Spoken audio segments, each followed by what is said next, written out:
সুপ্রিয় শিক্ষার্থীবৃন্দ, আশা করি তোমরা সকলেই ভালো আছো।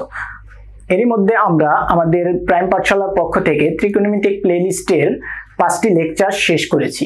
আজকে আমি নিয়ে এসেছি 6 নম্বর লেকচার। 6 নম্বর লেকচারে আমরা আলোচনা করব 8.3 এর বেশ কিছু থিওরি।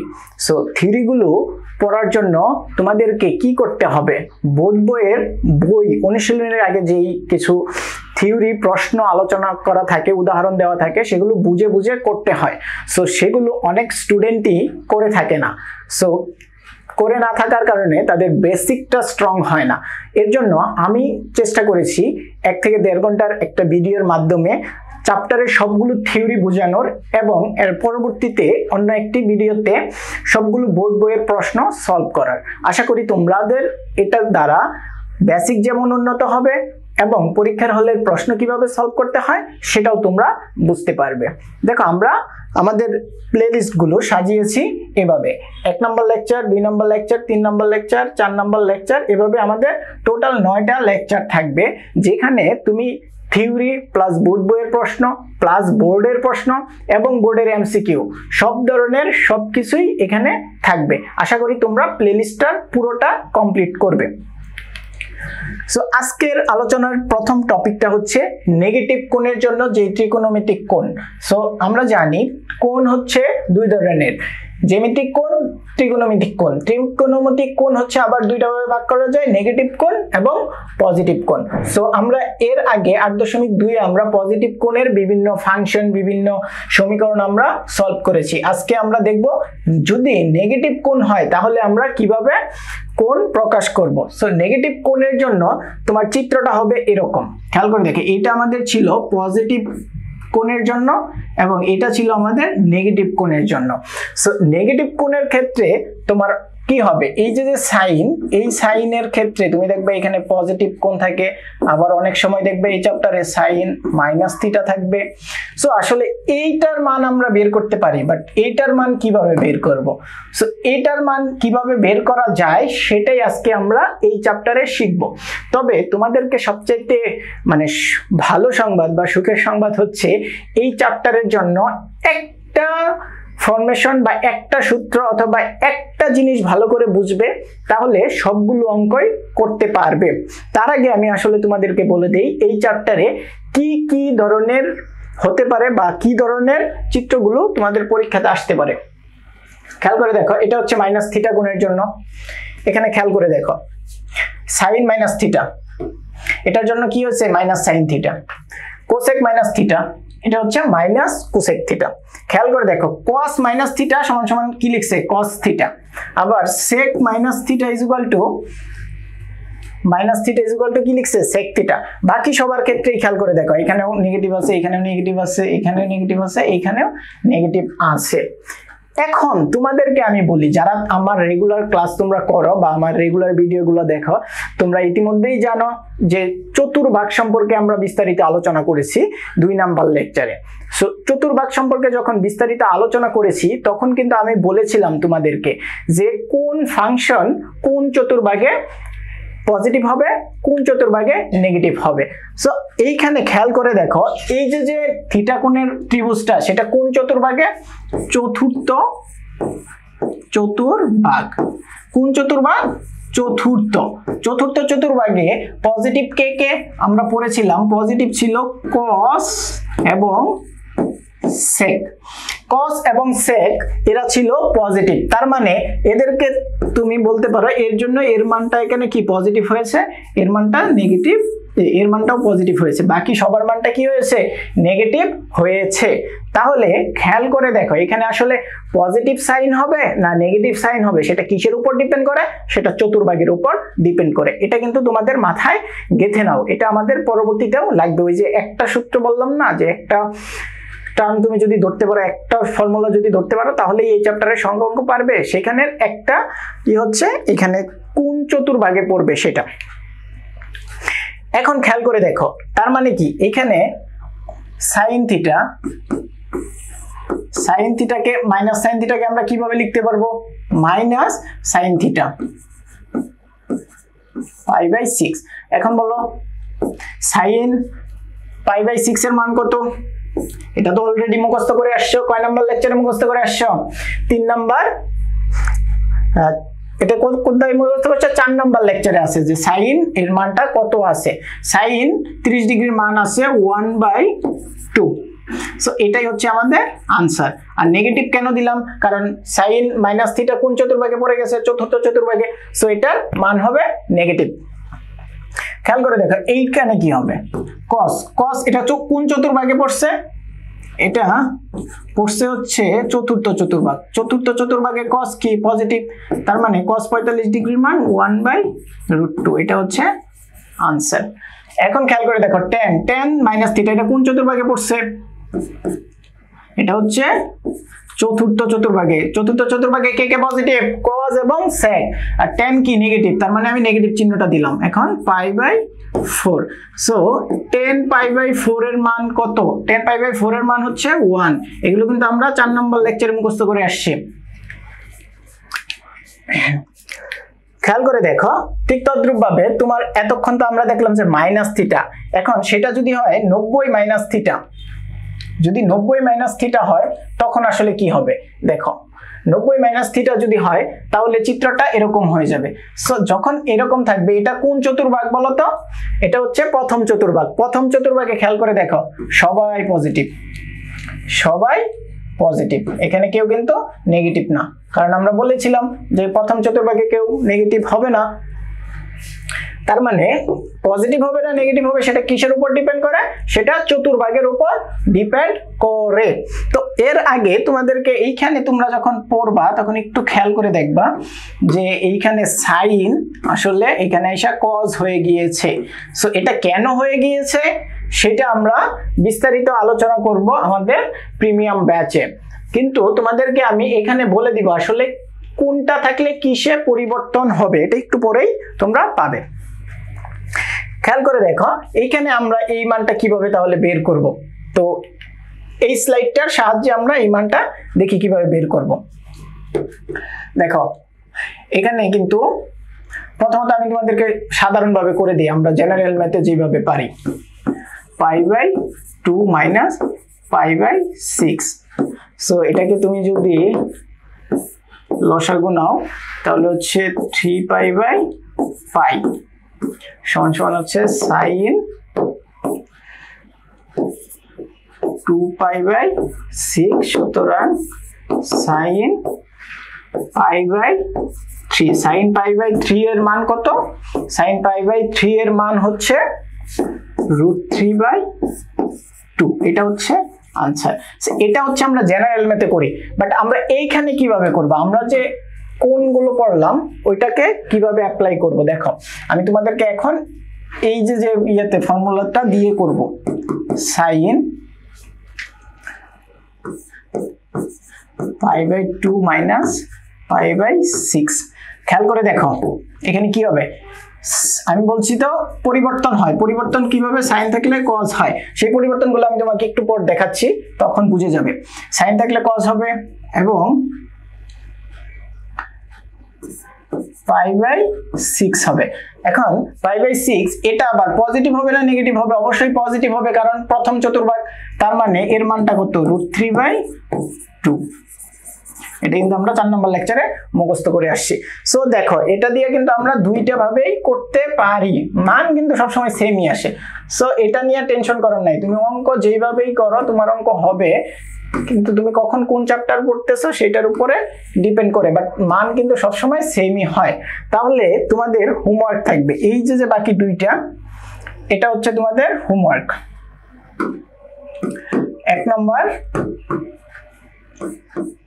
হোমওয়ার্ক হচ্ছে এইটা, আর এটা হচ্ছে তোমার 2 নাম্বার হোমওয়ার্ক।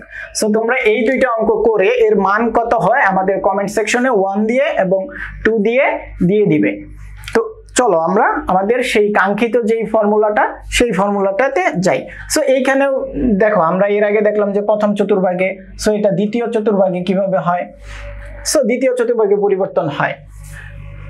এছাড়াও তোমার তৃতীয় চতুর্ভাগ, চতুর্থ চতুর্ভাগ সবগুলোতেই হয়, বাট আমরা একটা দিয়ে সবগুলোই করে ফেলবো। দেখো এই যে এটা হচ্ছে আমাদের সেই কাঙ্ক্ষিত ফর্মুলা বলো বা এই স্লাইডটা যদি ভালোভাবে পারো, যে কোনো কোণের ত্রিকোণমিতিক কোণ বা সে কোন চতুর্ভাগে অবস্থান করতেছে সেটাও তোমার জানতে হবে না, বা তুমি কিভাবে করবে সেটা একটু দেখো। প্রথম ধাপটা হচ্ছে তুমি নামকরণ করো এভাবে যে কোণকে দুই ভাগে ভাগ করব।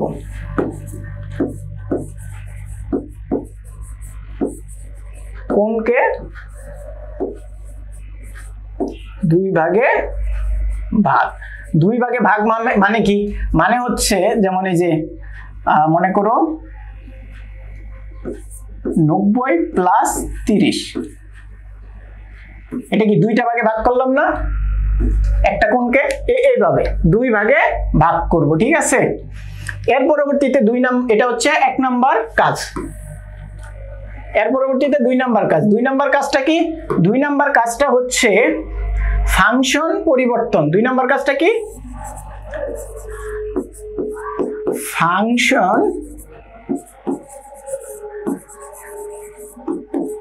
পরিবর্তন। সো ফাংশন পরিবর্তন কি? আসলে ফাংশন কোনগুলো এটা কিন্তু আমরা অলরেডি জানি। ফাংশন হচ্ছে তোমার কোনগুলো, সাইন, কস, ট্যান, কট, এগুলো পরিবর্তন হয়। সো এগুলো পরিবর্তন কিভাবে হয়? এগুলো পরিবর্তন হয় এই যে ভাঙছিলাম সেখানে কিন্তু ভাঙার এইখানে তোমার দুইটা পোরশন থাকে।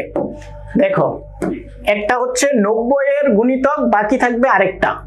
তো ভাঙার সময় যখন বলবো সেইখানে দেখো ভাঙবো এমন ভাবে যে 90 এর সাথে একটা গুণিতক, অর্থাৎ এই যে n, এই nটা কি পজিটিভ না নেগেটিভ? এই nটা কি জোর না বেজোর? যদি বেজোর হয় তাহলে পরিবর্তন হবে, যদি বেজোর না হয় বা জোর হয় তাহলে পরিবর্তন হবে না। আর পরিবর্তনটা কিভাবে হবে? সাইন থাকলে কস, কস থাকলে সাইন, টেন থাকলে কট, কট থাকলে টেন, কুসেক থাকলে সেক, সেক থাকলে কুসেক। এবং লাস্ট স্টেপটা হচ্ছে চতুর্ভাগ অনুসারে চিহ্ন।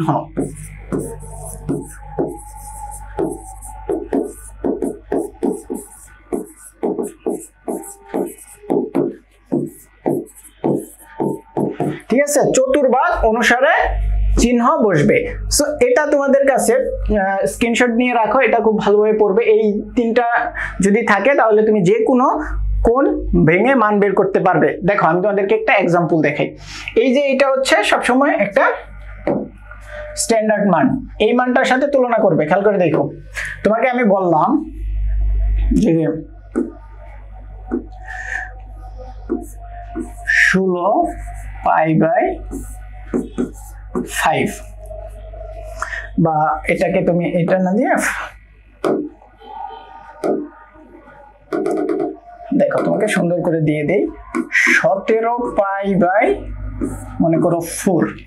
এটার মান তুমি বের করবে, এটাকে তুমি এই ফরমেশনে নিয়ে আসবে। খেয়াল করে দেখো, এটাকে যদি এই ফরমেশনে নিয়ে আসতে চাও তাহলে তোমার কি করতে হবে? দেখো 4 × 16, তার মানে 4 × 16 1 থেকে যায়, তার মানে তুমি 4 π প্লাস একটা π/4 দাও। খেয়াল করে দেখো 4 × 16, 16 এর পর কত?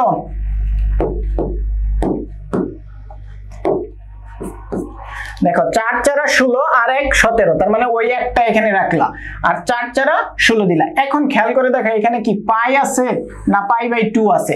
π/2 আছে, তার মানে কি তুমি এখানে π/2 দিবা, আর তখন তো আর এখানে 4 দিলে হবে না, তখন এটাকে 8 দিতে হবে। এখন কি বুঝতে পেরেছো এটা কিভাবে তুমি ভাঙবে? এভাবে ভাঙতে পারো। এখন খেয়াল করে দেখো, এইভাবে যদি তুমি ভাঙতে পারো, অথবা তুমি এইভাবেও এটাকে আরেকভাবে ভাঙানো যাইতে পারে। সো এটাকে কিভাবে ভাঙানো যেতে পারে আবার খেয়াল করে দেখো, এটা কিন্তু সেম, আবার এটাকে এইভাবে ভাঙানো যেতে পারে।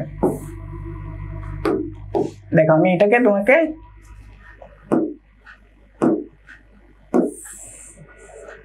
খেয়াল করে দেখো, 4 × 4 কত? 16। সো আমি তোমাকে 4 × 4 16 দিলাম না, 4 × 5 20, 20 দিলাম, 5 π দিলাম, 20 বেলে ফেলছি না। তো এখানে আছে কত? 17। 17 থাকলে তো তোমার কি করতে হবে? 20 থেকে 3টা পাই বাদ দিতে হবে। এইভাবেও লেখা যায়। সো তখন আবার তুমি এখানে কি করবা, 4 5 পাই না দিয়ে তুমি দিবা 10 pi by 10 into pi by 2। এইভাবেও তুমি ভাঙাতে পারো। এটা সমান সমান এইটাও যা, এটা সমান সমান এইটাও একই কিন্তু। সো এইভাবে তোমরা ভাঙাবে। এখন খেয়াল করে দেখো, এই যে এটাকে যদি আমরা ভাঙাই তাহলে কি হবে, খেয়াল করে দেখো, sin 10 পাই প্লাস থিটা। সো এটাকে যদি আমরা লিখি এইভাবে লিখতে পারি না, sin 20 ইন্টু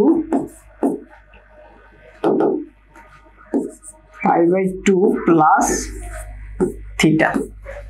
খেয়াল করে দেখো, তাহলে এই যে এটা লিখলাম, সো এটাকে আমরা সেই ইয়েতে কিভাবে নিব। প্রথম দেখো, প্রথম কাজটা আমার কি ছিল, প্রথম কাজটা দুইটা ভাগে ভাঙানো ছিল, কি দুই ভাগে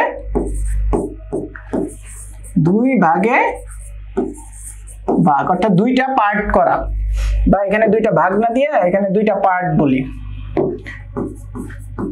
দুইটা পার্ট করা, ঠিক আছে। দুইটা পার্ট করলাম, একটা হচ্ছে এটা আর একটা হচ্ছে এটা, আর এখানে দুইটা পার্ট করাই ছিল। সো দেখো এখন এটাকে আমরা কিভাবে করলাম, এই 2 নাম্বার কাজটা হচ্ছে n into pi by 2 plus minus theta, এটার মতো করে বানানো। সো আমি এটার মতো করে বানালাম, বানানোর পরে এটা তো হচ্ছে এই যে দুই পার্টের প্রথমটাই চলে গেল, ঠিক আছে।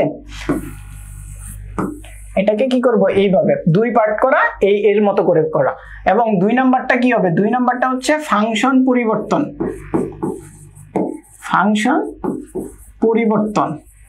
তো ফাংশন পরিবর্তনটা কিভাবে হবে দেখো তো, ওই n এর মানটা কি পজিটিভ না নেগেটিভ। n পরিবর্তন হবে n ইজ ইকুয়াল টু বিজোড় হলে। খেয়াল করে দেখো, n কি বিজোড় না, তার মানে কি পরিবর্তন হবে না। এখন খেয়াল করে দেখো, যদি পরিবর্তন না হয় এরপরে 3 নাম্বার কাজ কি, 3 নাম্বারটা হচ্ছে চতুর্ভাগ চেক করা, চতুর্ভাগ অনুসারে চিহ্ন, ঠিক আছে। চতুর্ভাগ অনুসারে চিহ্ন, চতুর্ভাগ কিভাবে খেয়াল করে দেখো তো, এই যে এটাকে আমরা যদি এখানে একটা চতুর্ভাগ আঁকাই, খেয়াল করে দেখো, 1টা 90, 2টা 90, 3টা 90, 4টা 90, এভাবে 8টা 90, 12টা 90, 16টা 90, 20টা 90 এখানে চলে আসলো। এরপরে আরো পজিটিভ, মানে প্রথম চতুর্ভাগে সবাই পজিটিভ, এটা আমরা পড়ে আসছি কি 3 নাম্বার লেকচারে, প্রথম চতুর্ভাগে সবাই পড়ে আসছি এটা, তার মানে সাইন থিটা, এটাই হচ্ছে আমার আনসার। তার মানে খেয়াল করে দেখো, এই যে তিনটা, এই 3টা ফর্মুলার মাধ্যমেই কিন্তু আমরা এভাবে যে কোনো কিছুর মান বের করতে পারবো, ঠিক আছে।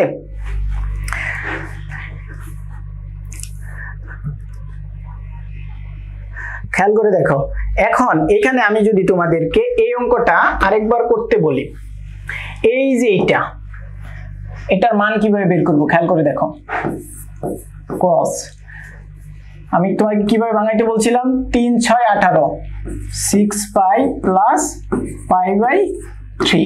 সো এখানে 6 পাই তো আর আমি লিখবো না, আমি লিখবো হচ্ছে পাই বাই 2। পাই বাই 2 যদি লিখি তাই মানে এখানে কত 6 না, তো এখানে হবে কত 12। সো 12 যদি হয় তা পজিটিভ, জোর যদি হয় তাহলে চেঞ্জ হবে না cos, তো cos এর সাথে কত পাই বাই 3। সো এখন খেয়াল করে দেখো, পাই বাই 3 যখন আমি দিলাম, এটা কি পজিটিভ চিহ্ন হবে না নেগেটিভ চিহ্ন হবে বলো তো। এই দেখো এখানে চতুর্ভাগ চেক করতে হবে পজিটিভ নেগেটিভ চিহ্নের জন্য। দেখো 4 8 12, তারপর ফার্স্ট কোয়াড্রেন্টে কে, তো ফার্স্ট কোয়াড্রেন্টে হচ্ছে সবাই পজিটিভ, তার মানে এটার মান পজিটিভই হবে, তার পজিটিভ দেওয়া আর না দেওয়া তো সেম, তার মানে cos পাই বাই 3 এর মান কত 1/2। এটা হচ্ছে আমার আনসার। বুঝতে পেরেছো? আশা করি তোমরা এটা পারবে। সো এটা যদি তোমরা পেরে থাকো তাহলে তোমাদেরকে এইটা আমি আগে 2টা হোমওয়ার্ক দিছি, এটা হচ্ছে আমি তোমাদের 3 নাম্বার হোমওয়ার্ক, এটা করে কমেন্ট সেকশনে জানিয়ে দাও। খেয়াল করে দেখো, আমরা কিন্তু অলরেডি আমাদের যে কাঙ্ক্ষিত সূত্রটা সেটা পড়ে সেটা ভেঙে ভেঙে প্র্যাকটিস করলাম। সো এইটা যদি বের করতে পারো, অর্থাৎ তুমি যদি এই কোণগুলোকে দুইটা পার্টে ভাগ করে এবং তারপর ফাংশন পরিবর্তন করে এরপর তুমি যদি চিহ্ন বসাও, তাহলে তুমি যে কোনো সমীকরণ বলো সবকিছুর মান এই চ্যাপ্টারের বের করতে পারবে। সো দেখো, আমরা এইখানে একটা সমাধান বলি, উল্টাটা বের করি। আমি সমীকরণ থেকে আসলে থিটার মানটা বের করব। দেখো এখানে আমরা কি করব, প্রথমত হচ্ছে সাইন কে এক পাশে রাখবো, কস কে আরেক পাশে দিব। Sine theta equal to √2 minus cos theta, বা দুই পাশে যদি স্কয়ার করে দেই তাহলে কি হবে খেয়াল করে দেখো তো। এটাকে স্কয়ার করে দিলাম, আর এটাতেও কি স্কয়ার করে দিলাম, তার মানে 1 মাইনাস কস স্কয়ার থিটা। আর এখানে কি a square minus 2 into √2 into cos theta plus cos square theta. আমরা এটা পেয়ে গেলাম না? হ্যাঁ, আমরা এটা পেয়ে গেলাম। এখন খেয়াল করে দেখো, এখন যদি আমরা এই সবগুলো ওই পাশে নিয়ে নিই তাহলে কি হবে, 0 ইকুয়াল টু এখানে 2, এখানে 2 into √2 into cos theta plus cos square theta. ওইটা কি এসে এখানে প্লাস হয়ে যাবে কস স্কয়ার থিটা, আর ওই +1 এখানে এসে কি হয়ে যাবে, মাইনাস হয়ে যাবে। তার মানে খেয়াল করে দেখো এখানে আমরা কি পাই, আমরা পাই এই যে খেয়াল করে দেখো 1 মাইনাস আর এখানে 1, তার মানে এটা 1 রাখলাম। তারপর খেয়াল করে দেখো এখানে -2 into √2 cos theta plus 2 cos square theta, তাই না? এইটা একটা cos স্কয়ার থিটা, এটা আরেকটা cos স্কয়ার থিটা, আর এই পাশে তো 0 আছেই না। খেয়াল করে দেখো, এটাকে আমি যদি এইভাবে লিখি 1 square minus 2 into √2 cos theta into 1 plus √2 cos theta, এটাকে কিন্তু লিখতে পারি। সুতরাং আমরা বলতে কিন্তু পারি তাহলে বা 0 ইকুয়াল টু আমরা কি লিখতে পারি, 1 minus √2 cos theta whole square, অর্থাৎ a মাইনাস b হোল স্কয়ারের ফর্মুলাটা কিন্তু আমরা এখানে বসাইতে পারি। সুতরাং এইখানে তাহলে বলো, বা আমরা এটাকে বলতে পারি না যে হচ্ছে cos theta is equal to 1/√2। এটা যদি আমরা বলতে পারি এখান থেকে, খেয়াল করে দেখো, এটা যদি বলতে পারি, কারণ হচ্ছে কি, তোমাকে আরেকটু ভেঙে বলে দেই তাহলে তোমাদের আরো সহজ হবে।